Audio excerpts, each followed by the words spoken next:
My name is Michelle. I work as a nurse in a small town, let's say, somewhere in Vermont. Another busy day at work, and I'm heading home as usual. Got home a bit late today. I'm home. Welcome back. When I get home, my daughter, Maddie, always greets me. Must be tough for a third grader to wait alone at home every day. I always feel guilty when I look at Maddie's face. However, working in a local doctor's clinic without night shifts is a plus, and many fellow nurses would probably envy that. Where's Dad today? He's not back yet. Wonder when he'll be home. Feels like it's been a while since we saw him, huh Maddie? Yeah, my husband is basically all about work. It's not just that he comes home late. Sometimes he hardly comes home at all. I can't remember the last time he spent quality time with the family. Well, to be precise, he does make time for everyone but Maddie and me. On his days off, he goes to his Mill's place, helps with gardening, cleaning, and then they have meals together. He's so good to his mother, but when it comes to his own daughter, he hasn't been there for her school's entrance ceremony or even any of the school's events.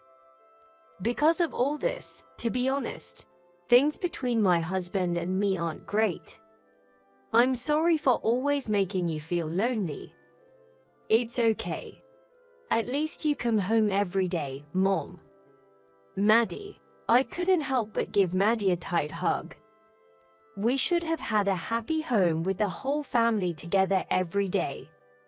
No matter how many times I say sorry to her, it'll never be enough. I just wonder how things got to this point. Then, one day, unusually, my husband came home. But the affection towards him from Maddie and me had faded, so there wasn't much conversation. In the midst of a quiet dinner in a dimly lit atmosphere, he suddenly spoke up. How about going to Hawaii for the next long weekend? What? I couldn't believe my ears. An invitation to travel from him. What's gotten into him? We haven't had a decent vacation in years, right? It's for my mom's 60th birthday. Thought it might be a nice change. His mother again. I sighed in exasperation. But then, the unexpected mention of Hawaii had Maddie exclaiming, "Can we go to Hawaii? I want to go. I really want to." Maddie was ecstatic and thrilled. Well, it would be her first trip abroad, so it's understandable. However, the idea of a family trip now, after all this time, didn't feel too enticing to me. Especially with my mill in tow. I wish he'd made such an offer years ago. But with Maddie wanting to go, I thought it wouldn't be right for me to decline. Well, it's been a while since the whole family's been together. Let's give it a try, I reluctantly agreed. On the day of the trip, my husband and I both had work, so we decided to meet up at the airport. However, my job ran much longer than expected, causing a significant delay. I grabbed Maddie and rushed to the airport. After a series of train transfers, we finally arrived. But then, the unexpected happened. They're not here. No matter how much we looked, my husband and Mill were nowhere to be found at the meetup spot. Where could they be? There were no missed calls on my phone, so I tried calling them. The number you have dialed is either powered off or out of service range. The impersonal message played. I approached the airport ground staff to inquire. Then, one of them asked, "Are you Michelle?" Yes, that's me. I wondered how the staff knew my name. But at that moment, I was handed a folded piece of paper. It was requested that we give this to you, Mom. A note. I looked at the content and was stunned. We can't wait anymore. We'll go on the trip, just the two of us. Michael. If you can't even be on time, we're not taking you. Sleep outside or whatever. Joan. What the? Mom, what's wrong?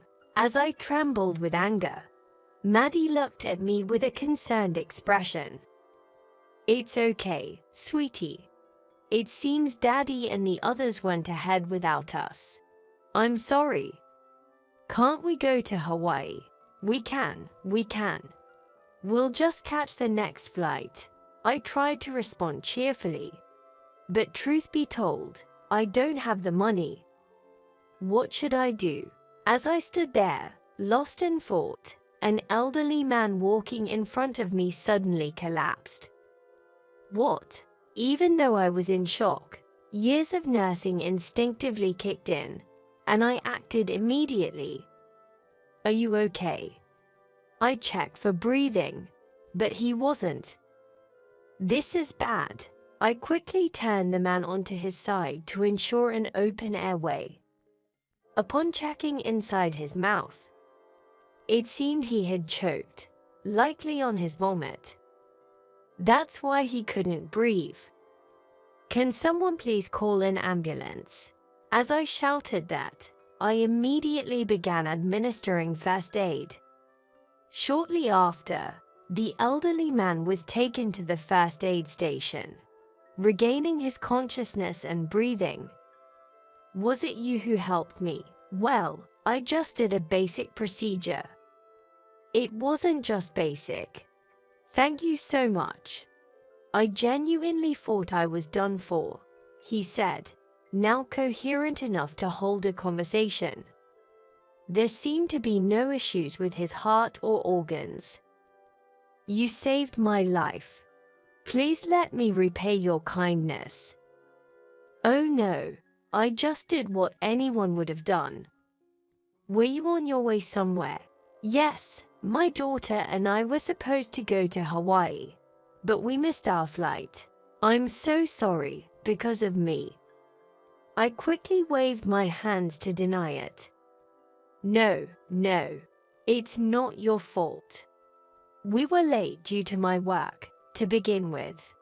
But we're thinking of just heading back now. Ha ha, I said with a chuckle and a sigh.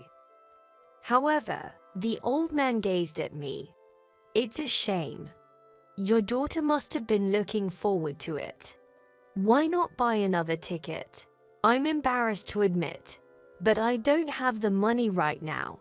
As I said this, looking down, the elderly man gently nodded and then looked up.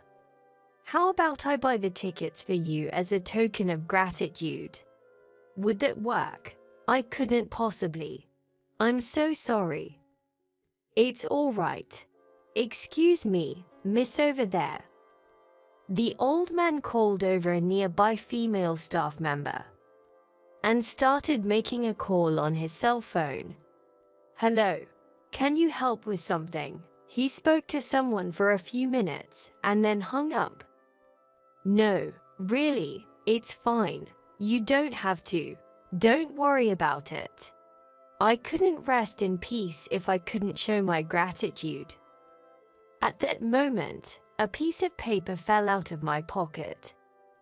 Thanks to the old man's generosity, we were able to board the plane. Unbelievably, he bought us business class tickets, which were quite expensive. Thanks to him, both Emily and I enjoyed a very comfortable flight, and we safely arrived in Hawaii. But our problems were just beginning. I wondered which hotel my husband and his mom, my Mill, were staying at. I wished I had asked them beforehand when, at that moment. Are you Mrs. Michelle and Miss Emily? A man who appeared to be Japanese approached us. Yes, that's us. But who are you? I am this person here. Feeling suspicious about how he knew my and my daughter's names, he handed me his business card. On it was the name of a renowned logistics company I recognized. "I've heard about you from our company's chairman. We're truly grateful for your help back there." Wait, what did I do? The elderly man you assisted at the airport is our chairman. What? He was? I was taken aback. I never would have guessed that old man was such a big deal. "We've been instructed by the chairman to escort both of you to the hotel. Please enjoy your stay in Hawaii." To my surprise, we were ushered into a sleek black limousine. I had never seen a car like this in my life. Wow, Sophia, clearly thrilled, was taking in the luxury of a car she was riding in for the first time. I kept checking to make sure I wasn't dirtying the pristine interior. The views of Hawaii from the plush car were breathtaking. It truly felt like an eternal summer here. After the initial uncertainty, I was really glad we came. Sophia was glued to the window, gazing outside. Then, we arrived at a massive hotel. You could tell it was upscale just by looking at it. That's when a grave realization hit me. "I didn't book a hotel," I whispered, to which the guide responded, "No need to worry. We've already secured a room on the top floor for you." "What? But the money? No need to pay. Everything has been taken care of on our end." "Oh, okay. How much did that old man arrange for us?" I was totally taken aback by this VIP treatment. The hotel itself was also stunning. Our room must have been what they call a suite. It was way too spacious for just the two of us. From our window, we could see the horizon and the beautiful setting sun. It was truly a breathtaking view. And we had our very own Japanese-speaking staff member. The meals were indescribably lavish. High-quality meat was grilled right in front of us. The meal was more delicious than anything I'd ever eaten before, and I was amazed from start to finish. After we were full, Emily and I wandered around the lobby when we heard voices arguing near the front desk. "Isn't that a man and woman quarreling with the staff?" It was unmistakably my husband and his mill. "Hey, what's going on?" When I called out, they both looked startled and turned to see Emily and me. "Why are you two here? We just came normally.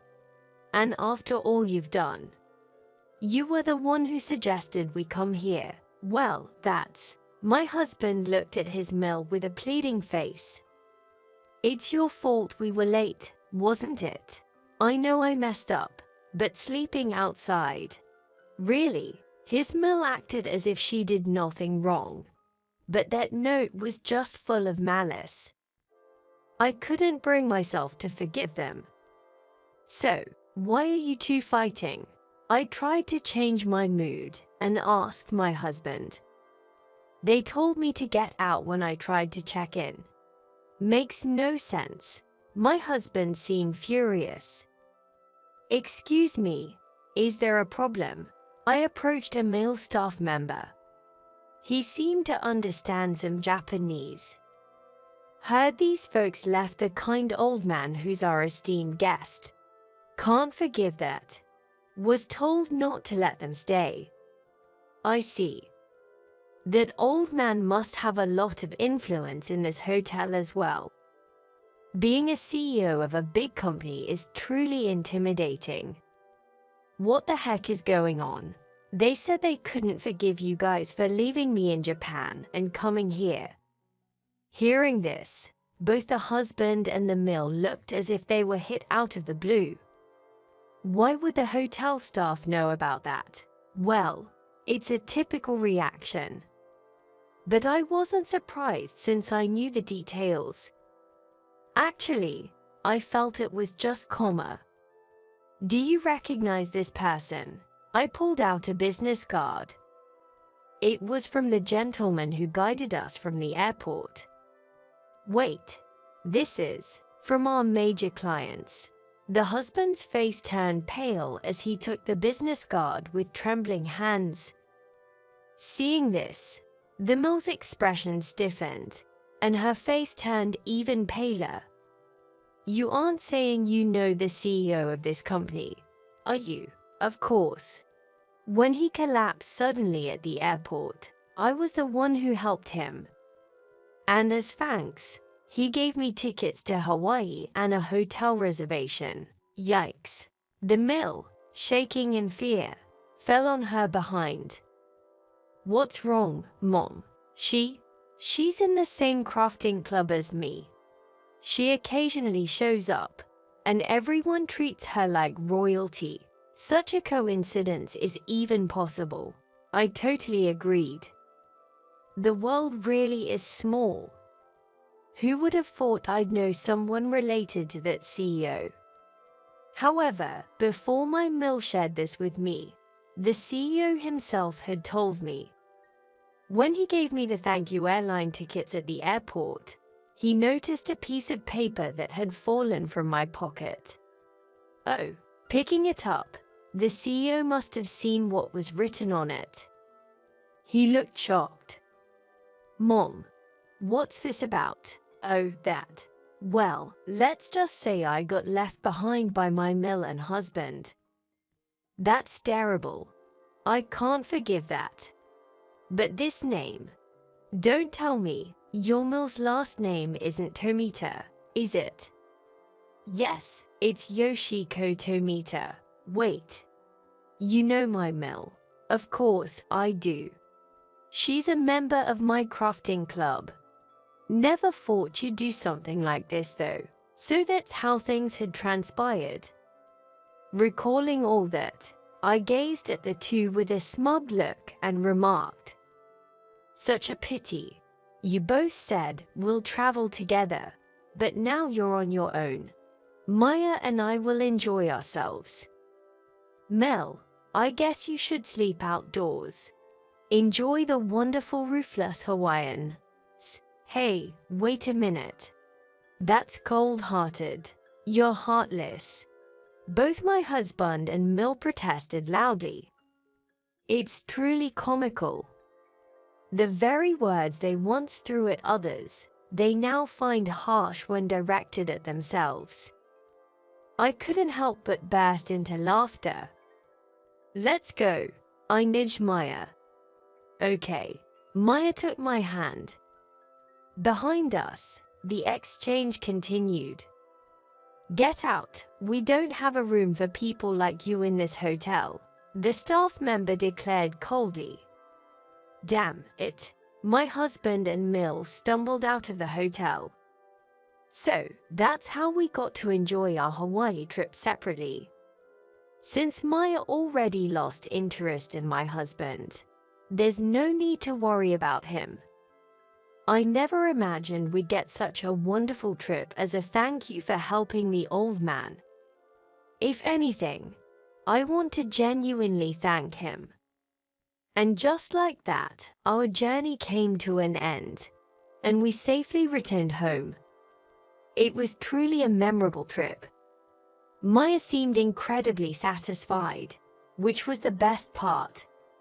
Now, as for the Mill and husband who were kicked out of the hotel, their real misfortune began after they left the premises.